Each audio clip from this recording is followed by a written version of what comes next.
Now, episode 5.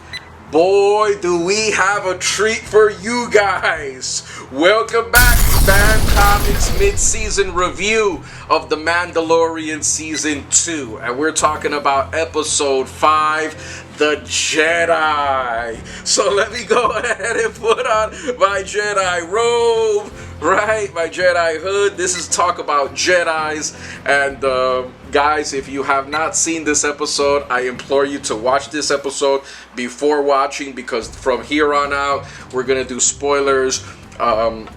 As I said before, I kind of made this like a 2-part video. 1 part 4, 1 part 5. But if you're joining us, just make sure you hit that subscribe button, hit that notification to keep shows like ours going on with quality content for you and more. So, going into this 5, it's like, man, Filoni and Favreau do it again.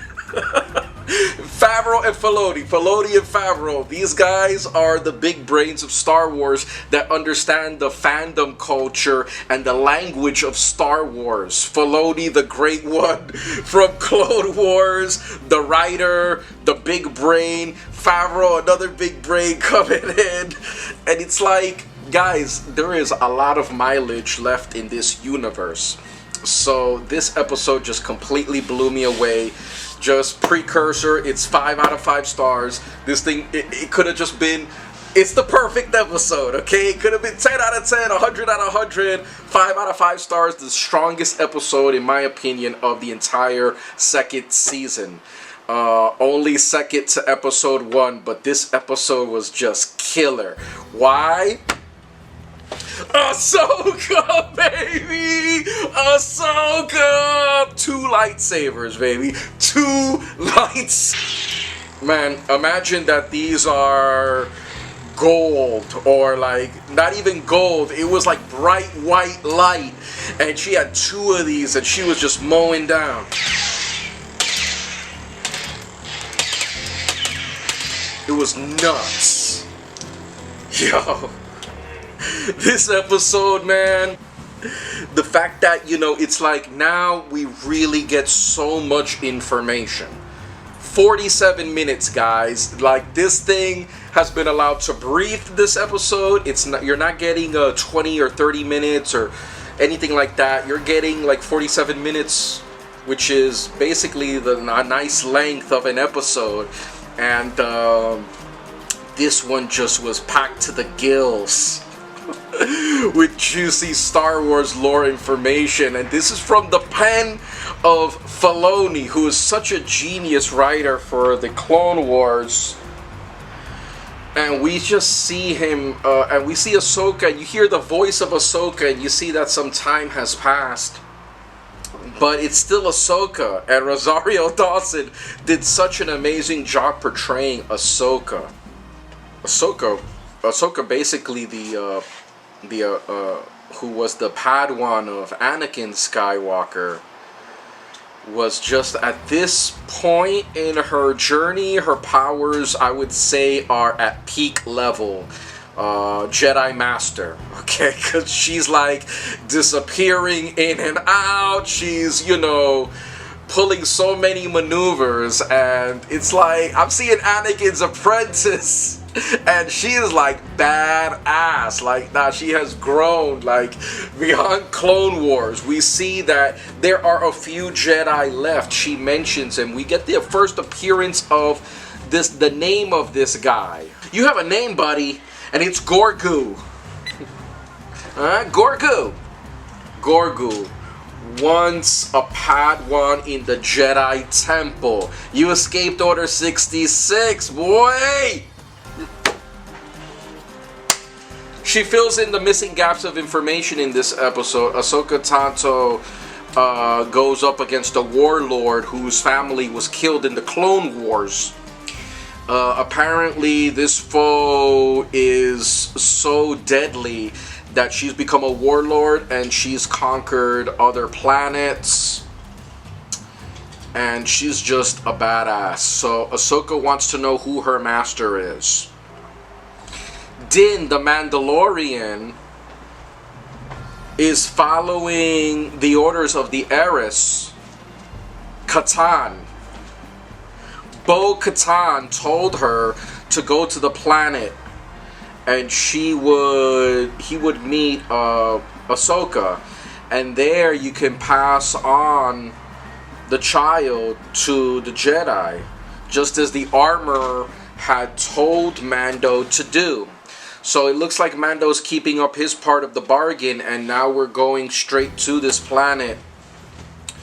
And we see already that the planet is conquered by this warlord, and that Ahsoka is mowing down all of this warlord's lackeys and soldiers, and she gives the town about a day. The people in this town are suffering under this warlord. So when Mando reaches the planet, he's offered a deal by the warlord to kill this Jedi. So now that Mando hears Jedi, he already knows who he's looking for. He has the child in a sack since the pram has been destroyed, and he's walking. Mando's walking across this barren landscape, raised landscape, when we see the first confrontation between Ahsoka Tano and Mando. It is amazing. I'm telling you, the action in this episode was like on the Marvel's Avengers level. This thing was nuts. Like the way Ahsoka moved, like the way Mando moved, it was beautiful. So then they join forces, and after Mando telling her of the child, he lays down the child on a rock, and as they're fighting, she sees the child. They basically join forces, all right, because of this guy. Now he cannot be trained, unfortunately, because he has an attachment already, and we know Jedis don't have attachments, so she cannot train this little guy. So they go back and forth for a bit. They test powers. They test powers. How good are your powers, guy? You want this thing? Goes back into his hand. But still, he has attachments to his dad, the Mandalorian. Not used to your dad, and that's why you can't be trained. What I liked about this episode the best was the fact how Filoni takes his time to just set up this beautiful dialogue between Ahsoka and Mando. And my favorite part of the episode was when you hear Ahsoka's monologue, and you hear her talking about just like the fall of the Jedi. Like there's no more Jedi, right? There's very little Jedi left. Like Gorgon was actually inside of the Jedi Temple when Order 66 happened. Someone smuggled you out of there, because she reads his thoughts, and she begins to tell the Mandalorian of the origins of Gorgo. Someone snuck you out of the temple the day of the massacre, the day that Anakin ordered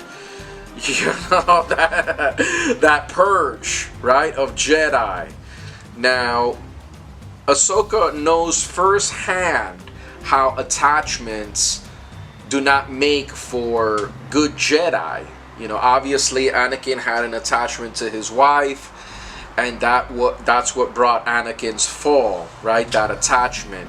So seeing that already Gorgon has an attachment to Mando doesn't work well in favor of raising a Jedi. So she says she cannot train him, but he has one option left to go to this planet. Now, the name of the planet escapes me, but there in that planet there is located a Jedi temple, and if the Force communicates to my good pal here, Gorgon, depending on the reaction of that in the temple, it'll be that Gorgon will have to choose his own fate. Now, what do I think? I think that he should choose his fate and go his separate way, and then have the Mandalorian continue on adventures. Because really, like, you want to be in every episode, it's going to be a series of leaving him at the sitters while Mando goes off on adventures, right?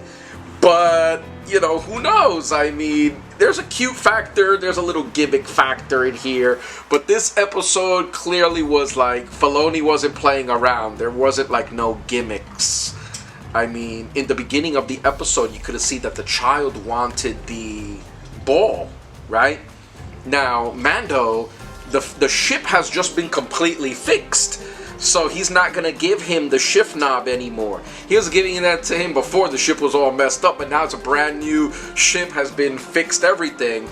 And so that's done, right? So grabs it anyway because he's disobedient. You're very disobedient. You ate the eggs. You took the ball anyway. Mando had to be like, give me this back.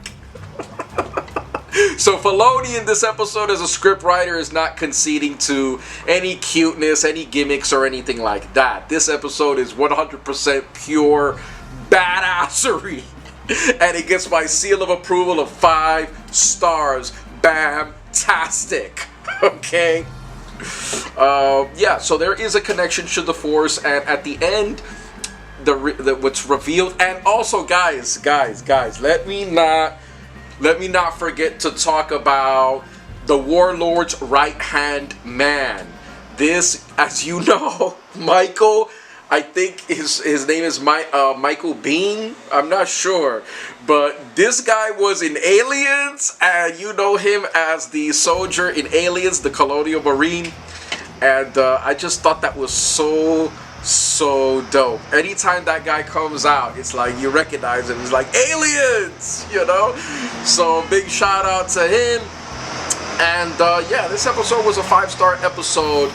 At the end, yeah, she does tell him another big shock that even though he'll go to that planet, that's his next fetch quest, right?